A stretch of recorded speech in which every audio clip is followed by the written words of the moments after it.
विहिरीतील मृत्यूच्या दाढेतून body rescue. ओम साई फाउंडेशनच्या जवानांची शौर्यगाथा. आसलगाव, दिनांक 22 जून 2026. आज दुपारी साधारण 11 वाजता आसलगाव परिसरात एक हृदयद्रावक घटना घडली. एक मोटरसायकल विहिरीत पडली होती. ती काढण्यासाठी एक धाडसी इसम विहिरीत उतरला, पण तो परत वर आलाच नाही.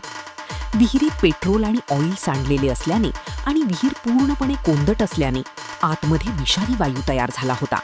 त्या घुसमटवणाऱ्या वातावरणात श्वास घेणेही अशक्य झाले आणि मोटरसायकल काढायला गेलेल्या त्या इसमाचा गुदमरून मृत्यू झाला असावा. DYSP महाजन साहेबांनी तातडीने ओम साई फाउंडेशनच्या रेस्क्यू टीमला घटनास्थळी बोलावले.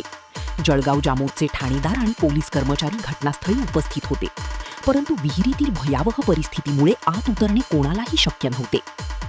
अशा या जीवघेण्या आव्हानाला सामोरे गेले विलास निबोळकर, राजू खंडारे, अश्विन फेरण, विष्णू धांडे, वैभव रहाणे, कृष्णा वसोकार व अग्निशामक दल जळगाव. विहीर